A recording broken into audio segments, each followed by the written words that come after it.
नमस्कार दोस्तों, UK biker पर आपका दोबारा स्वागत है। कृपया मेरे YouTube चैनल को लाइक और सब्सक्राइब करें।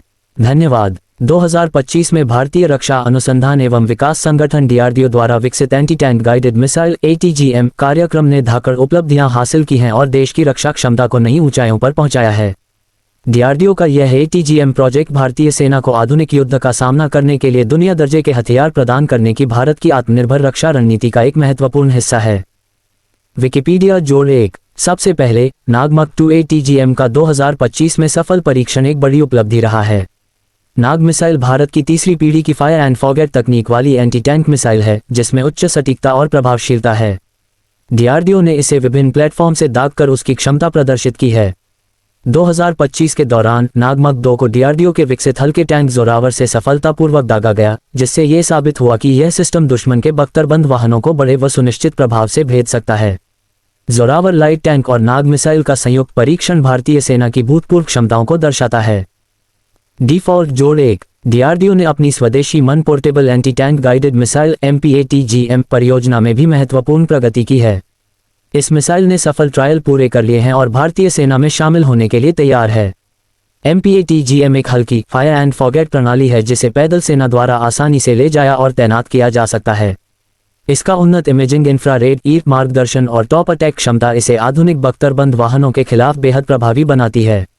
यह मिसाइल 200 मीटर से लगभग 2.5-4 किलोमीटर तक की दूरी पर टैंक और अन्य बड़े लक्ष्य नष्ट कर सकती है, जिससे सीमा पर तेजी से उतरने वाली वॉरफेयर की स्थिति में सैनिकों को निर्णायक बढ़त मिलती है।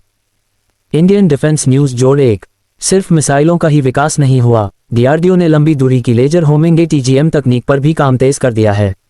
इस उभरती हुई मिसाइल प्रणाली की मारक दूरी 20-25 किलोमीटर तक हो सकती है, जिससे सेना को दुश्मन के भारी बख्तरबंद वाहनों को बहुत दूर से ही प्रभावी रूप से निशाना बनाने की क्षमता मिल सकती है। यह मिसाइल आधुनिक युद्ध के पैटर्न को ध्यान में रखते हुए विकसित की जा रही है, जहां उच्च दूरी और सटीकता दोनों की आवश्यकता होती है। IDRW। इन स्वदेशी प्रणालियों का विकास भारत की आत्मनिर्भर रक्षा नीति के अनुरूप है। विदेशी हथियारों पर निर्भरता कम करने के अलावा DRDO की ATGM परियोजनाएं भारतीय रक्षा उद्योग की तकनीकी दक्षता को भी मजबूत कर रही हैं। MPATGM और नाग मिसाइल जैसे हथियारों के विकसित होने से भारतीय सेना को न केवल आधुनिक क्षमताओं का लाभ मिलेगा, बल्कि यह घरेलू उद्योग और अनुसंधान संस्थाओं को भी विश्वस्तरीय हथियार प्रणाली बनाने के लिए प्रोत्साहन प्रदान करेगा। विकिपीडिया। 2025 में ATGM तकनीक की उपलब्धियां ये भी दिखाती हैं कि DRDO रणनीतिक रक्षा प्रणालियों के विकास में तेजी ला रहा है ताकि भारत किसी भी संभावित सीमा संघर्ष में रणनीतिक श्रेष्ठता हासिल कर सके। इन प्रणालियों को सेना में शामिल किए जाने के बाद भारत की सीमाओं पर सुरक्षा कवच और भी मजबूत होगा। DRDO की यह प्रगति भारतीय सैन्य सामर्थ्य को न केवल मजबूत कर रही है, बल्कि वैश्विक स्तर पर रक्षा तकनीक की प्रतियोगिता में भारत की स्थिति को भी सुदृढ़ कर रही है। Indian defence news.